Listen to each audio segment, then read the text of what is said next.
Hey yo, hey yo, hey yo, yo, yo, yo, yo, yo, yo, yo, yo, yo. What up? What up? What up? What up? What up? What up? What up? I want to watch that, but I want to watch this first.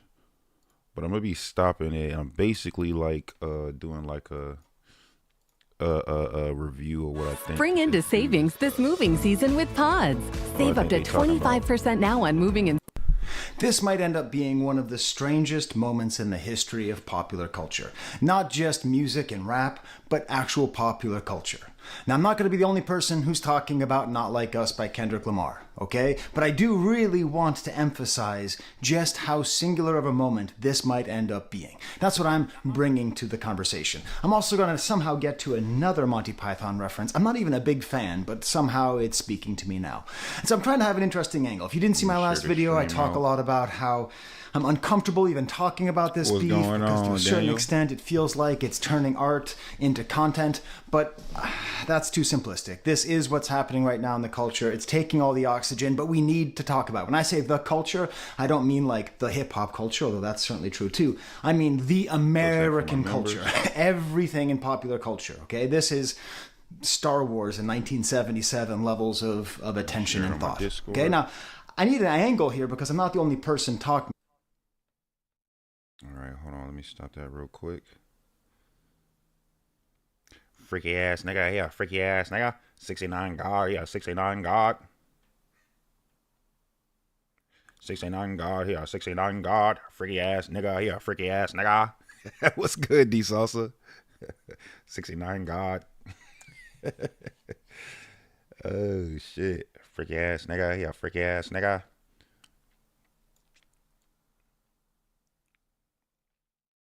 All right, let me put up the poll real quick. Probably can't put this on the screen because that song go hard as fuck, bro. That's the hardest song that came out of this battle, man. That shit slap, man. Got me feeling like a West Coaster out here, guys.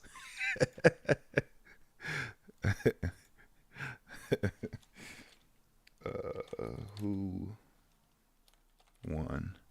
I got a feeling that Kendrick gonna drop again today, but I don't know.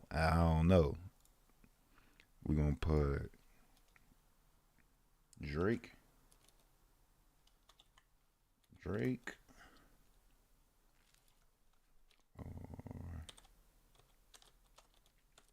that.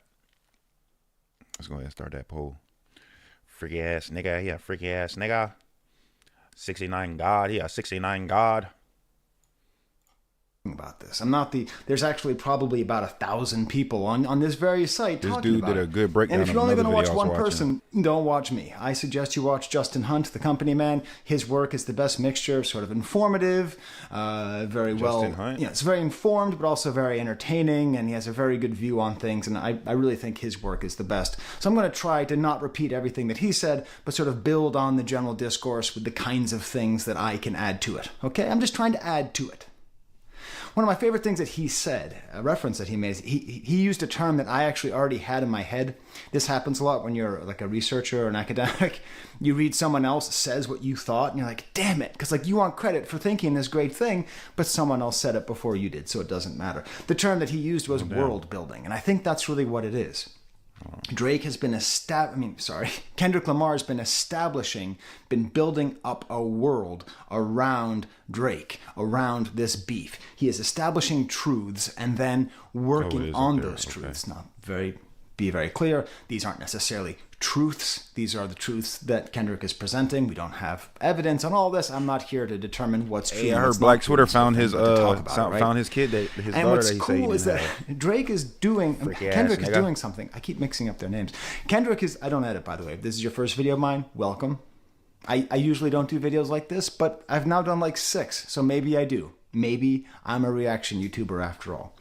What Kendrick does is he's like a history professor who's making you read a book, All right.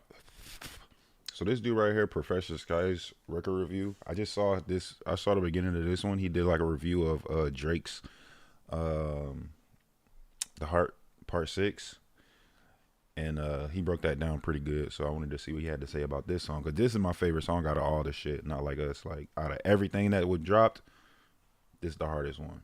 you read the textbook, making you do answer reading questions, and a couple books, primary sources, secondary sources. You're learning about the history of how, let's say, the Napoleonic Wars and the rise of Napoleon, and you're reading all about it, and then towards the end of the semester, he knows you're working hard, so he brings in the Joaquin Phoenix movie, he brings in Bill and Ted's Excellent Adventure, and you just hang around and you watch some fun depictions of Napoleon. You've done your work, now you get to have your fun.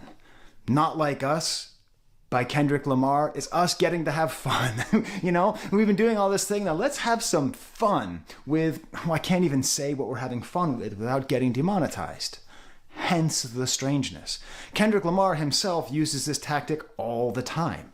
To Pimp a Butterfly was homework. It was a lot of effort. That's why a lot of people say they prefer Damn. But let's be honest. Is Damn not just as conscious? Does not deal with the same themes of inequality in America, racism, especially racism in the world of celebrity, and right? Like, is it really that different? Is Damn really that different from To Pimp a Butterfly, other than the fact that it's more danceable, it's more enjoyable to listen to? Drake is doing some. I gotta stop saying Drake.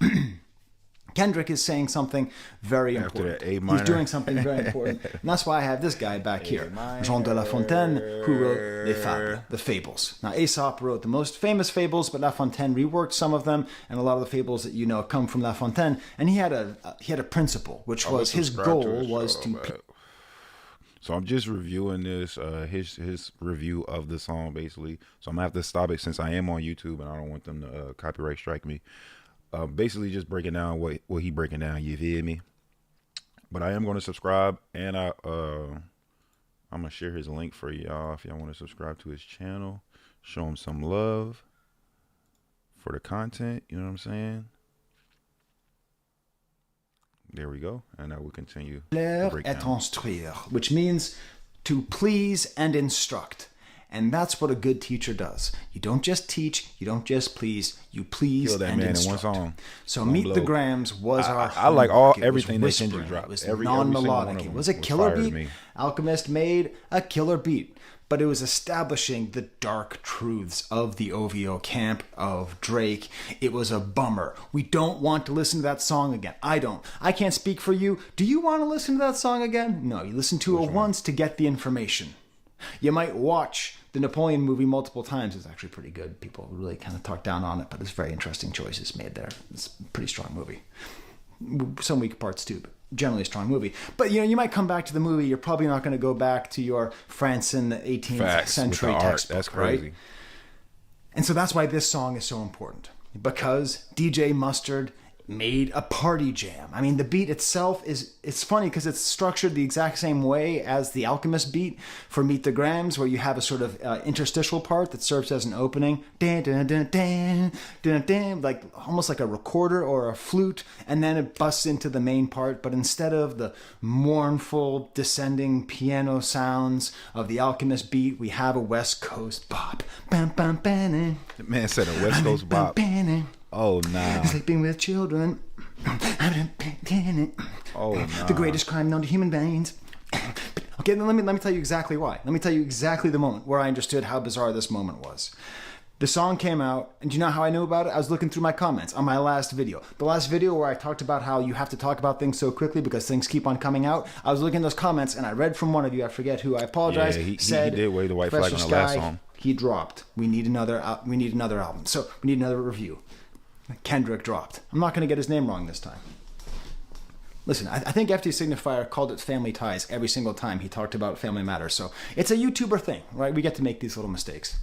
We're working super hard here. That's another thing that Justin Hunt was saying, that like he can't even be on his normal schedule because he has to react to this. Poor Dua Lipa has been on the back burner. I was going to be doing my Dua Lipa video now, but I got to do that tomorrow at my office. And there'll probably be another 3 diss tracks, so we're probably going to have to keep waiting for Dua Lipa. Anyways, the most wild moment here is I was listening to the song for the first time. I look at the art, and I immediately register it as an image from a sort of a sex offenders registry. Like they have certain, if you ever buy a house, you have to do it. There's a sex offender registry. If you don't know this, there's a sex offender registry where you can go and you can look in any neighborhood and you can see where there are registered sex offenders. okay, which was played to great comedic effect by Arrested Development.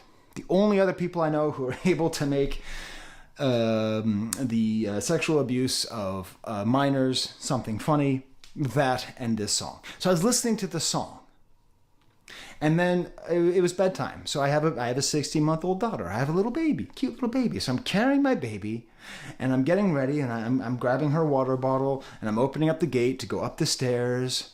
Why are you trolling like a B-word? Ain't you tired? Trying to strike a chord, and it's probably a minor. I laughed so hard that my wife was worried that something happened. Like, I was just cackling. I couldn't believe how funny, how clever it was. So I come upstairs, and she's like, what's so funny? I was like, oh. Oh, commercial break. I was wondering what the hell that was. Oops.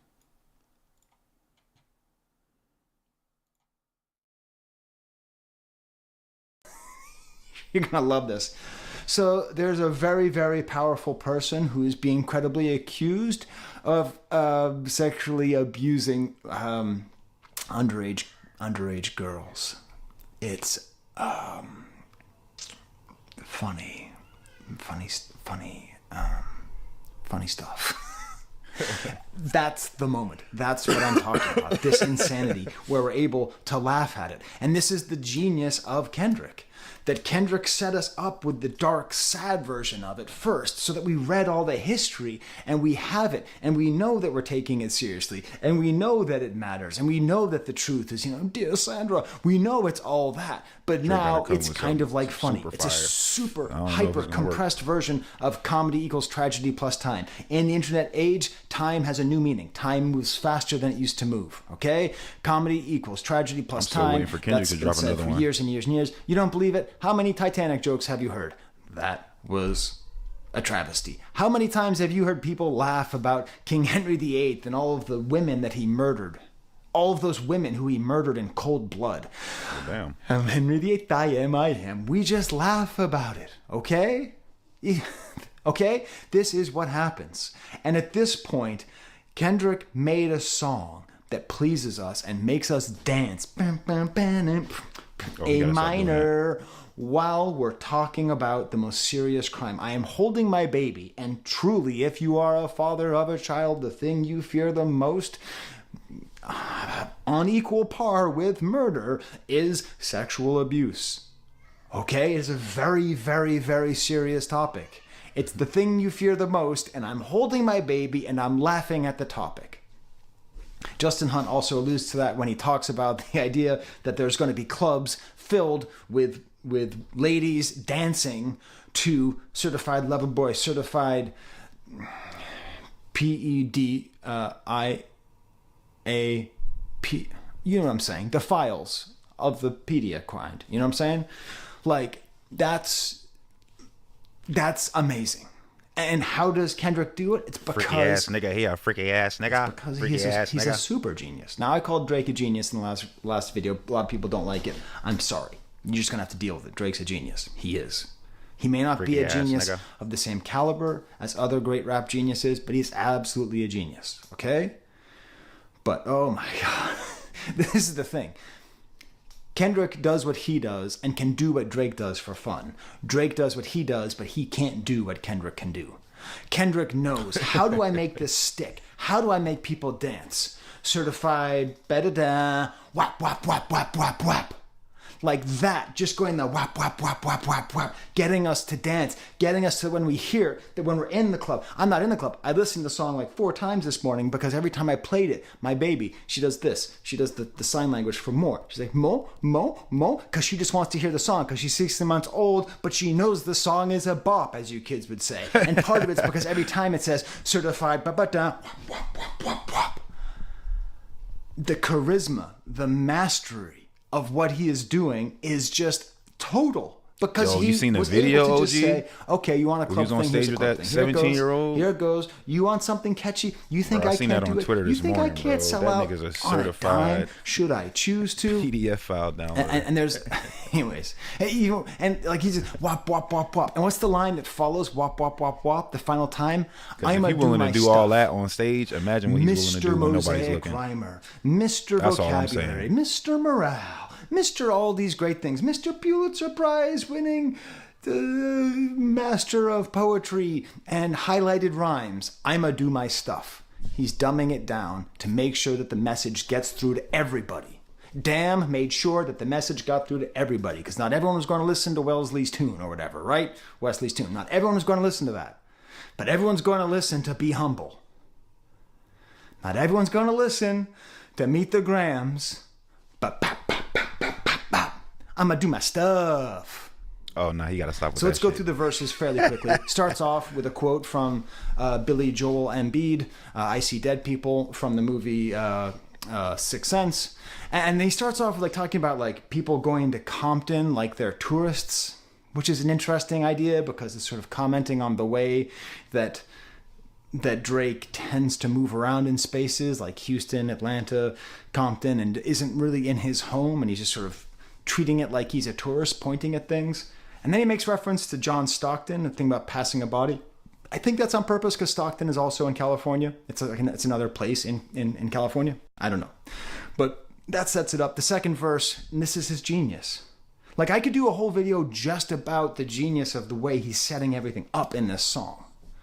He calls himself the certified boogeyman so that you get it set. It's stuck in your head. Certified boogeyman. Certified boogeyman. So we got certified, 1, 2, 3. 3 syllables, okay? So we had the setup.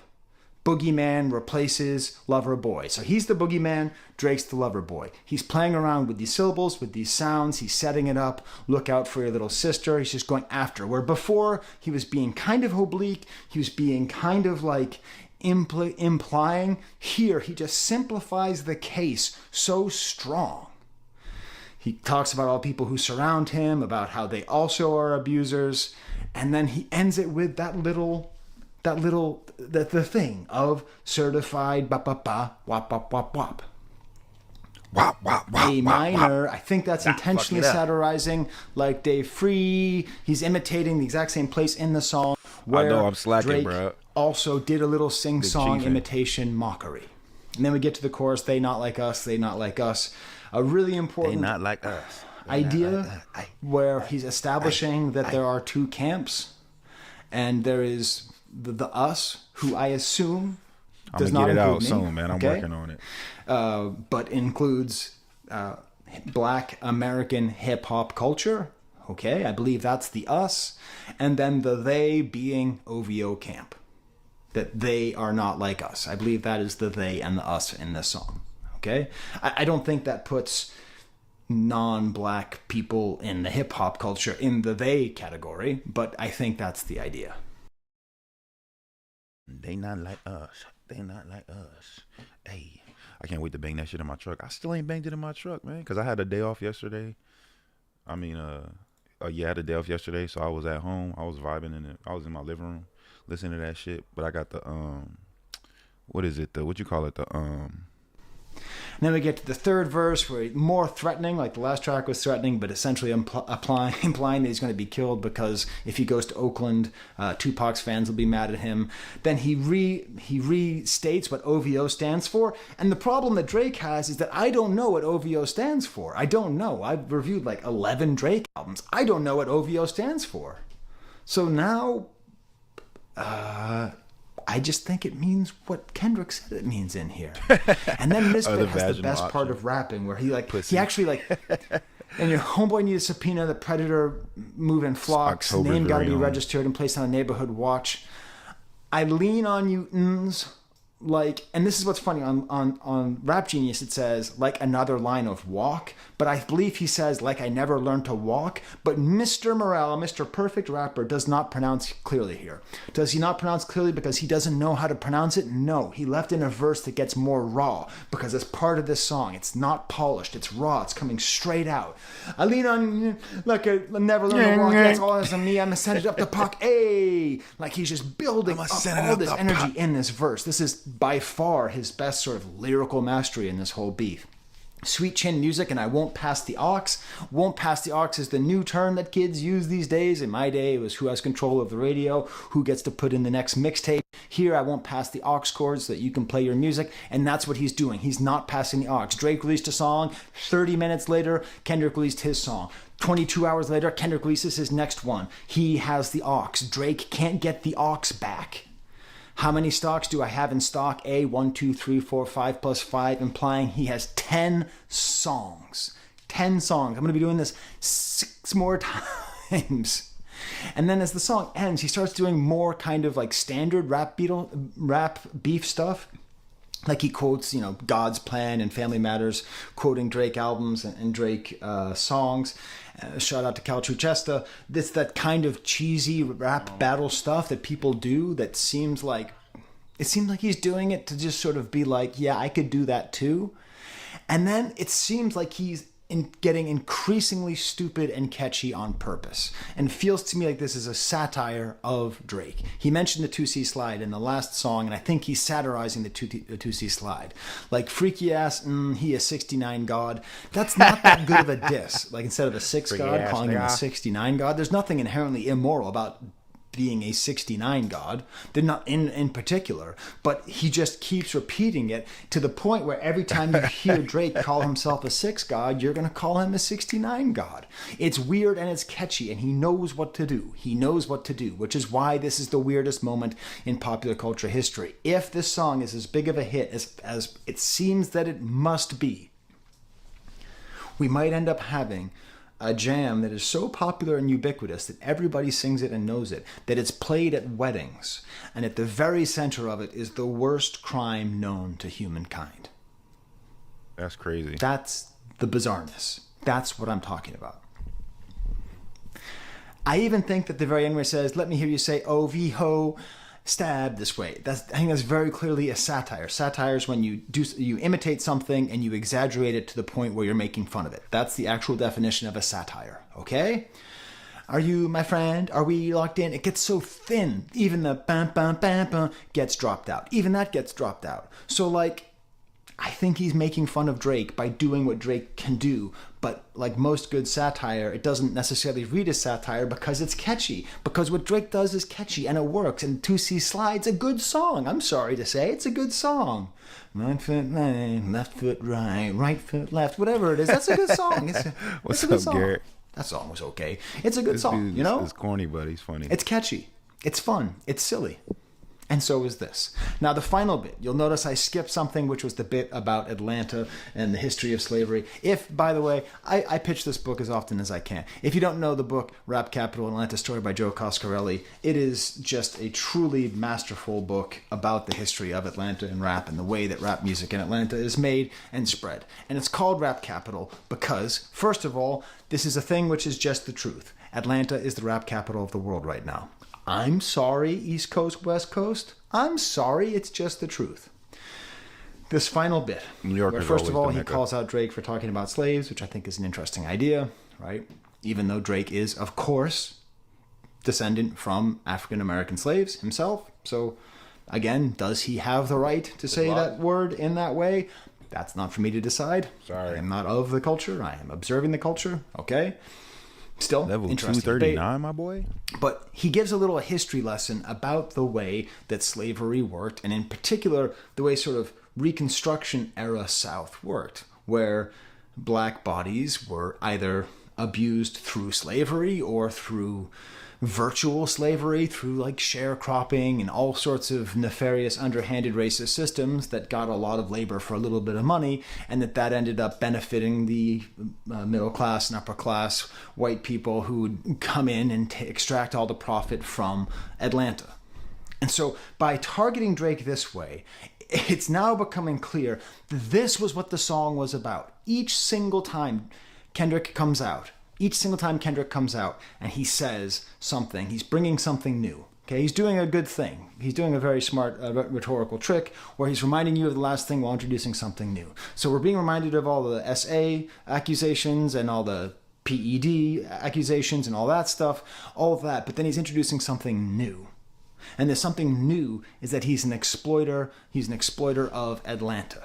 He's an exploiter of Atlanta authenticity. And that's what's amazing, because he is systematically separating Drake from everything in his life. He's trying to separate him from his female fan base, which is the majority of his fan base, as I am to understand.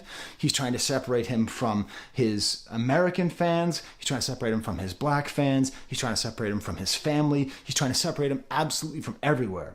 But the key, the super duper duper duper secret to Drake's success is his collaboration, his ability to work with the hottest new young people. And I've talked about this a lot when I talk about Drake.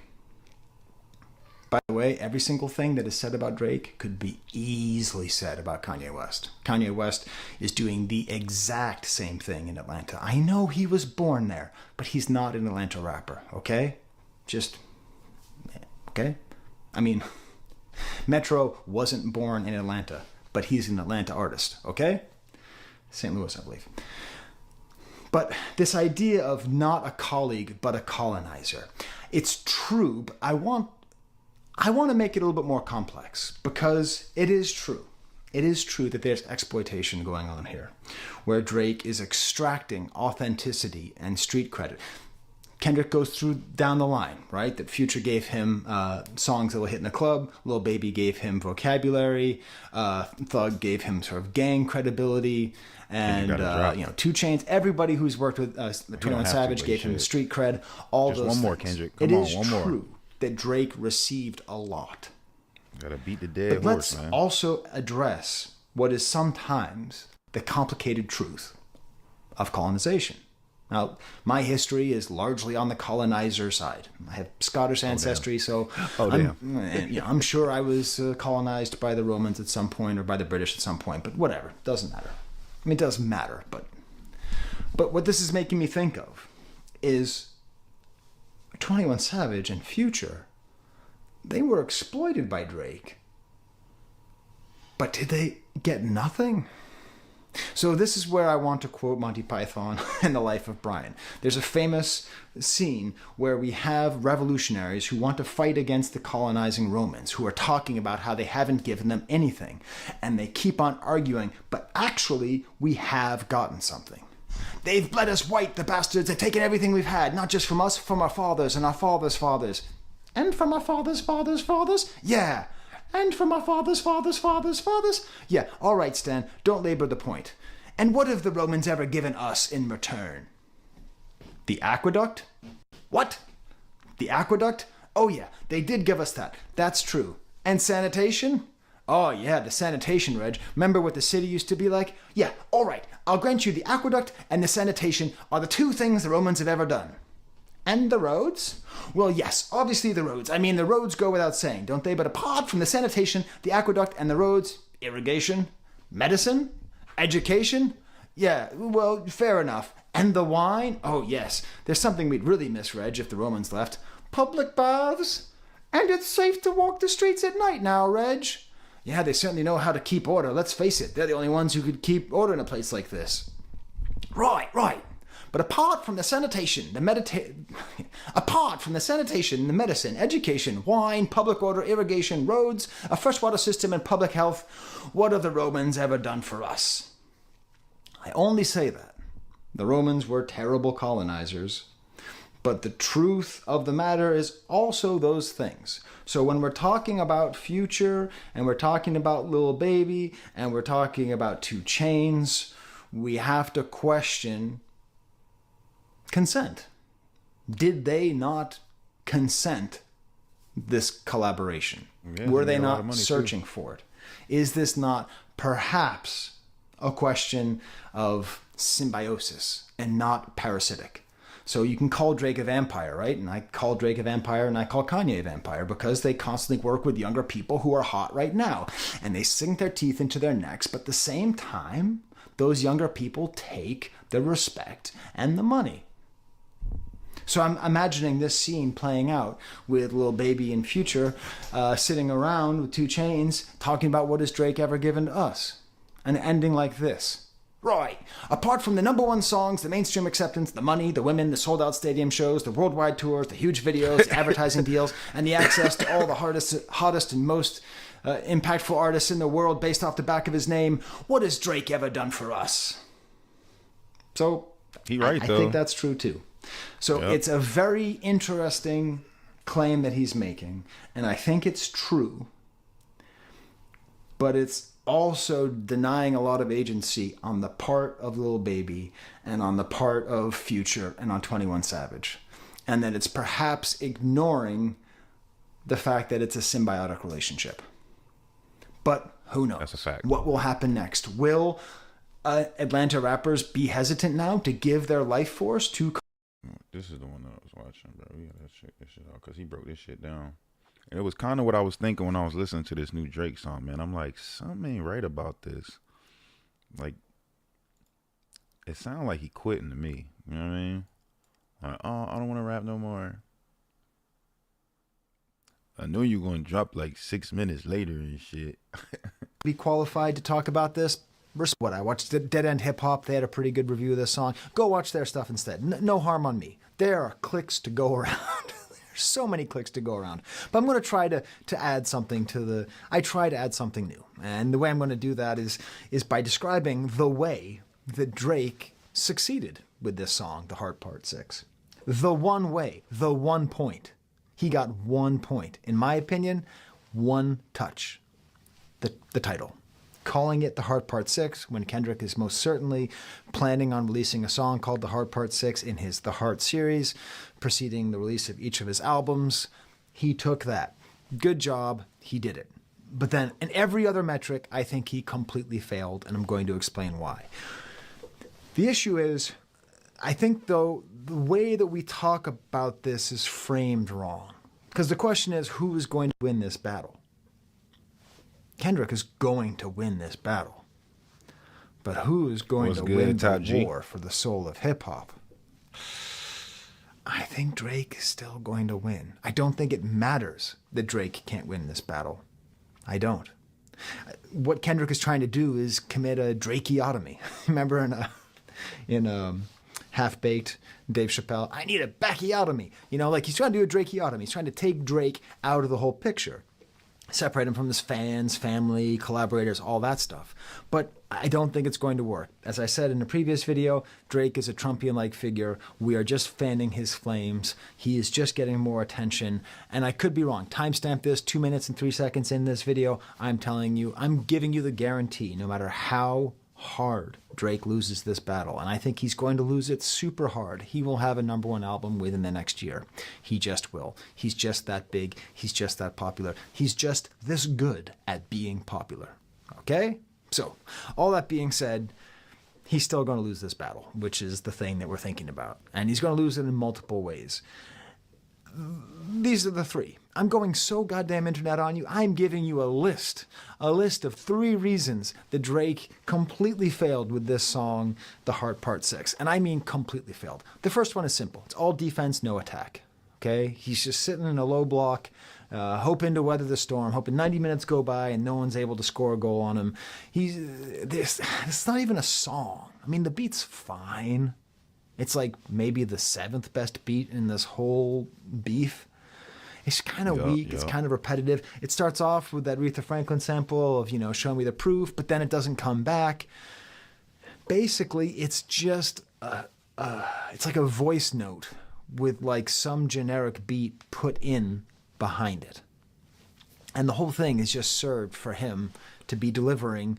Essentially, when I listened to this for the first time, I just pictured, you remember the presidential debates when they used to do those between Clinton and Trump, and Clinton would just say something true, and then Trump would just go, wrong. The whole time, I just feel like this is just Drake listening on his headphones to Meet the Grams and just being like, wrong. And that's the problem, is that he's totally on the defense. But the way that he's a defense is actually a little more, perhaps, I'm going to use the P word, problematic. I'm pushing P. I'm pushing the word problematic. Problematic. I think he's gaslighting. Now listen, I don't know the truth. I don't know the truth of the accusations against Drake. But if I were That's just Kendrick observing Lamar, this, and man. this were not such a charged thing as being a, what did you tell me to call it? A PDF file downloader? Is that what you told me to call it? YouTubers, YouTube commenters, whatever it is. Somebody who takes advantage of minors for sexual gratification. Okay, I'll just say that. If we just imagine that it's like, you know, who put the milk back in the fridge with only one sip left, right? Like whatever it is. If you're just analyzing this defense, he comes across as an abuser who is gaslighting. Now, if you don't know gaslighting, that's when somebody in an intimate relationship tries to make you question reality. There's many different ways of doing it. I suggest you watch any number of YouTube videos about it. They're quite interesting. I have a friend To cyberbullying, yeah, who was in a very abusive relationship You're right, suppressed. It's over. Suffered a lot of gaslighting, and I learned a lot from that friend. And I can tell you, it's very, very, very disruptive. It's very hurtful. It's an amazingly great thing that our society has that term, because when my friend was going through that, that term didn't exist. So it was just like, what the hell is happening to me, said my friend. You know, like, what the hell's going on? I swear to God, 2 + 2 = 4, but they're telling me 2 + 2 = 5. And I'm going to give you some more examples here. And what ends up happening is, if you are a pop psychologist like me, not a real psychologist, but a pop psychologist, you know that gaslighters often have narcissistic personality disorders. And I'd like to read to you the Narcissist Prayer. This is an amazing thing that was made a while ago to help you understand the mind of a narcissist and how it ties into gaslighting. That didn't happen. And if it did, it wasn't that bad. And if it was, that's not a big deal. And if it is, that's not my fault. And if it was, I didn't mean it. And if I did, you deserved it. Damn. We're at the beginning here. That didn't happen. That's crazy. And the way that Drake is doing, That's how people be talking to me too, man. it's creating cognitive dissonance. Like, he didn't succeed. There are things that don't add up and don't make sense. Break it down. I remember when my friend told me a story about finding some texts on his partner's phone about meeting up with a potential lover in New York City. And when that friend confronted their partner, their abusive partner, the partner was like, no, that didn't happen. It's like, it's right here. Well, you shouldn't be looking at that. Well, I am looking at that, but it's right here. Yeah, no, that didn't happen. They went to couples therapy, and they discussed it in couples therapy. And it was that didn't happen, to the point where my friend actually doesn't remember whether or not they actually saw the thing that they actually saw. That's how that's gaslighting crazy. works. That didn't Gaslighting. happen. If it did, it wasn't that bad. Okay, you try to change it. You try to change the topic. Okay, the whole beginning of this, the first time I heard it, I was like, oh, damn, Drake got him. Drake got him because he's saying that there was a fake mole in his camp feeding fake information to Kendrick. Wow, and there is no 11-year-old daughter. Wow. And then I thought about it. First of all, let's say this is true. That's like saying, I peed in my pants, and everyone knows that I peed in my pants. But I told you that I peed and pooed in my pants, and you said that I pooed in my pants? Sucker. I didn't poo in my pants. I just peed in my pants. I just have one child who I probably never would have claimed if it wasn't for Pusha T. Damn. I am just a deadbeat dad with one person. Nah, nah, nah, nah, nah, nah. But even that, it's so wild because he undercuts this claim. He says that he fed him the information, and then later said that his informant is a clown. So which is it? Does he have a fake informant, or does he have an informant who is real but not reliable? This is the cognitive dissonance of a gaslighter. This is what he's trying to create, to the point where you go, oh, the person I heard that from is both on your side, and also, if he's not on your side, then he's not reliable. It doesn't make any cohesive sense. Facts. The other thing that people who are Make it make gaslighting sense, you will Drake. do is they will distract and divert constantly, constantly, constantly. Going back to that example of my friend, you know, hey, You shouldn't be looking at my messages. Okay, fine, but I did look at your messages. This is outrageous. How dare you do that? This is the most outrageous thing you could ever do to me. I don't think I can ever forgive you for looking at my messages. Okay? Distraction, distraction, distraction. The problem is that Drake doesn't understand the weakness of his attack. His attack is that Whitney is not in love with him.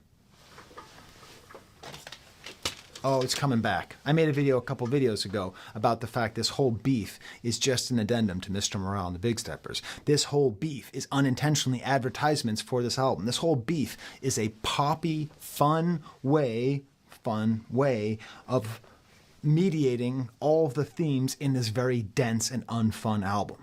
Okay? He says in this album that Whitney is going to leave him. He says in this album that he has mistreated her and that he's cheated on her. He has implied that he has abused her, I believe, physically in addition to emotionally. He doesn't deny anything. Kendrick, in his responses, never denies, never says, I didn't hit Whitney. Do you know why he doesn't say it? Because A, either he did and he doesn't need to say, either he did and they've worked through it, and that's this whole album is about being a better man and breaking out of the cycles of abuse in the first place, or he didn't do it, and if you didn't do it, you don't need to say it. You don't need to say I didn't do it. Go ahead, ask me. You ever hit your wife?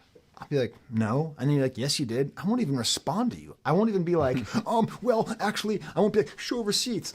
Like, that's it's how Drake, just that's so how far. Meek Mill Now, was when he was calling him gay. Hey, if you ever yelled at your dog Bo when you shouldn't have, I'll be like, well, I mean, when should have, you know? I haven't always been the best dog owner. Anyways, I'm getting off track here. Chowder, stop. So he's doubling down on these attacks on Kendrick for things that Kendrick has not actually refuted. So that whole line, the second line that really hits is the last line before he gets into his Huba God's ending, where, you know, he says, you know, Whitney, I'll hit you back, and but it'll be a lot safer, or whatever it is. I mean, like, that's like a good line, but like, it's like, it's all on here. It's all on here. The whole story. Whatever you are going to say about Kendrick Lamar, he has already said about himself. That's the crazy part. And it's tied into just this whole weirdness of like, why is she following Dave Free on Instagram? Listen, she's an adult. Is my wife on Instagram? I don't know. I legitimately don't know. I don't think so. If she is she following my Instagram? I hope not. All I do is like post like advertisements for this channel, like random thoughts and stuff. You think she needs Instagram? She's with me all the time. She's with me all the time. Okay? I mean, like, this is an adolescent. This is like my, you know, like, I mean, my kids are too smart for it, but I've heard of stories of teenagers being like, oh my God, I just got unfriended by Bobby. What's going to happen? You know? Like, these are adult questions. So he never has to say, I never laid a hand on her, because that's not what the argument's about. By not feeding into that, Kendrick is understanding what you have to do. If you want to win one of these debates, you can't just be defending. You have to keep attacking, and then you don't bring it up as a concept.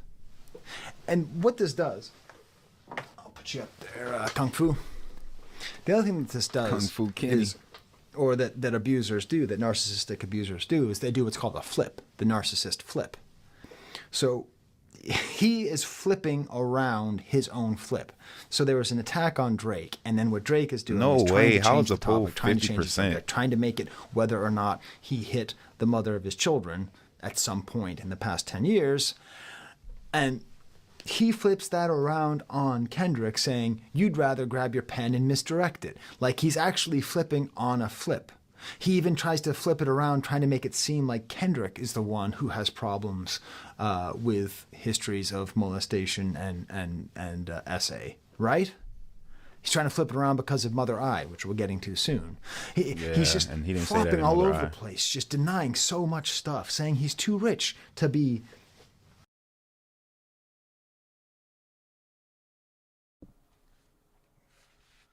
Hey, yeah, this is a good breakdown, man. Psychologist and professor know what he's talking about, man. He's too rich. He simultaneously he simultaneously refers to it as this Epstein shit and says, I'm too rich to get away with this. He is literally talking about a person who was so rich he could get away with running an underage sex ring. And in the same verse, saying, I'm too rich to be able to get away with this. That's what makes me think this stuff is all true. It's not based on evidence. It's based on this style of argument where he's just denying and throwing these things out there. And you have to believe two things are true at the same time. You have to believe that Epstein could get away with it because he was so rich, and Drake can't get away with it because he's so rich. All of it doesn't work. It just doesn't work. It doesn't read. It doesn't read. And everyone's like making fun of Drake, saying his co-writers and his teams are writing this. I don't think so. I think he's writing this, but I don't think he knows how to do it. And just in terms of protesting too much, you see back here, I made what I call the no sex offender list. This is the quote. Drake, when you are guilty or not guilty, when you're trying to prove your innocence, stay away from double negatives. It's too confusing. It's too easy to misinterpret. Drake is not a name that you're going to see on no sex offender list. So if we take that down, this is the no sex offender list. I wrote it up there. Does Drake's name belong on that list? I refer you to the text again. Drake is not a name that you're going to see on no sex offender list, which therefore means I cannot write Drake up here because you're not going to see his name on the no sex offender list. Now, I'm not saying, ta-da, I got you. It's more the mental state that he's in where he's just sort of saying anything. Everything's all mixed up. I've never been with no one underage. I've never been with no one underage? Why so many double negatives? I'd never looked twice at no teenager? Why so many double negatives?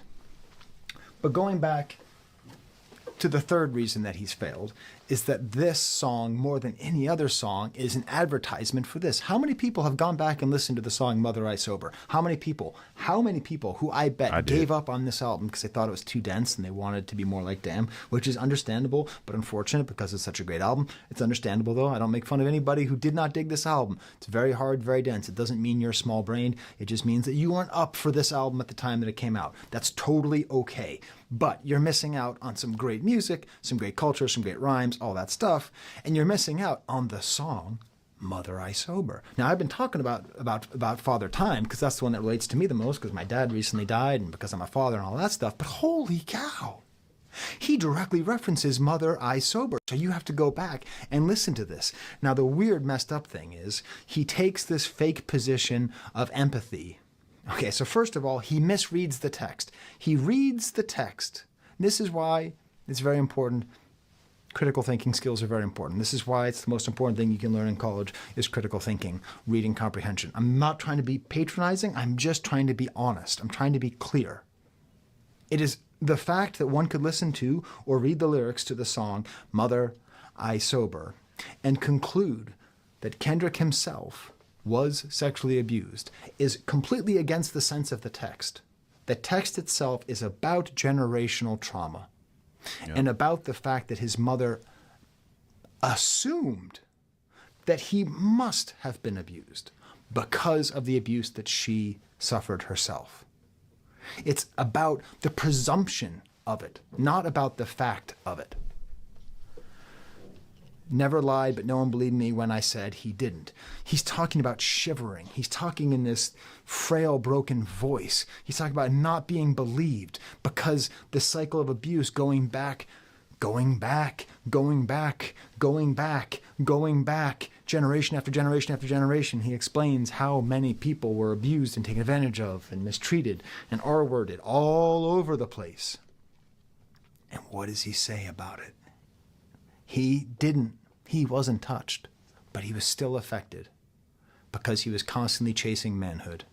But Whitney's gone by the time you hear this song. She did all she could. Drake, you sent us back to this song. And in this song, Kendrick Lamar told us that Whitney left him. And now we're supposed to sit there and listen to your track where you say, how come you haven't talked to Whitney in 6 months? It's like we know why. That's crazy. We know why. Because their relationship couldn't survive the results of the trauma that he suffered. And it wasn't SA. It was other stuff. Yeah, this is all facts. It makes the song like harder to listen to. You know what I mean? What's good? What's good with it, man? And it's But such this a is all beautiful facts, though. song. And it's so powerful. And it's so meaningful. And it's something that Kendrick can bring us. And it's a reminder, Drake, that you can't. You just lack the self-awareness. And, dude, that's all right. I love, the Stooges. Like proto-punk from the 60s. Is Iggy Pop in 1969 capable of writing a song called Mother I Sober? No. Not all music has to be all things all the time. But this is a very special thing. And you are attacking a man who is capable of doing something uniquely well in the art that you yourself practice. And in your effort to try to take his, so it was already his approach. He was already taking sympathy. He was already saying, I feel bad for you because your father didn't claim you. Kendrick was already referring this to Mr. Morale. Now, Drake has done a double Mr. Morale. On the one hand, he's sending us back there. On the other hand, even if we don't go back and read the actual text, even if we take Drake's misreading of the text as being accurate, we are then understanding the cycles of abuse that is talked about in Mr. Morale. Everything goes back here. Everything goes back there. Everything. Because that's a great piece of art that describes cyclical trauma. And then we get the end bit. So those are my 3 reasons why it doesn't work.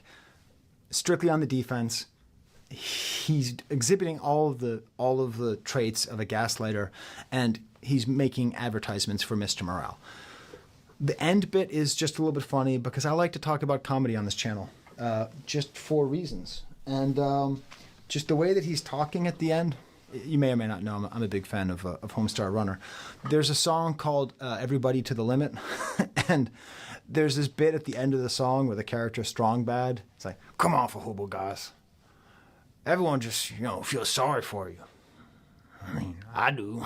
Just the way that he delivers. If you've never heard the song, just listen to it again because it's funny because Drake is trying to sound offhanded and like cool and composed, but he's still just trying so hard. And because he goes back and he goes back and he restates the beginning. He's like, you made 5 songs. The one before last is one where we fed you information and that information was false. Like, it doesn't come across as actually authentic. It comes across as inauthentic. Come on, Fahubo guys. This was the sheet that I made for the last time for push-ups. This is a reminder of how far Drake has fallen. These are all the points that he was attacking Kendrick on in that song. Quality of art, success, direction of influence, intelligence, independence, and then ad hominem attacks, rubber glue, and then strays. It's just stuck here. It's just stuck there. Nothing else is on there. Not success, not quality of art. All right. There you go. Yeah, he broke that shit down. Drakeotomy 2020-24. Will it succeed? Will it fail? I don't know. Drakeotomy. And dear God, let's hope that this music is continually. I don't even know how I'm going to end this. This camera. Damn. So yeah, Drake. That last song, it wasn't it. That was the Wave the White Flag. I was hoping that Kendrick Lamar would drop on this stream, but I don't think that's gonna happen. 30. I don't really have that much time left either. So I'm gonna ride out for now, guys. It's just a short stream. Just wanted to check out a couple of those reviews of those 2 songs. That was a great review though. That guy, he broke it down. Hopefully he don't copyright my motherfucking stream and shit. I did shout him out, post his link and everything. Y'all enjoy the playoff games, man, and I'll see y'all later this afternoon, more than likely. Shout out to the squad, man. We gone. We gone. Oh nah, Drake gotta go. He can't be in the end. He can't be on the outro no more. He got to go. Nah. Yeah, I'm taking that out for sure, y'all.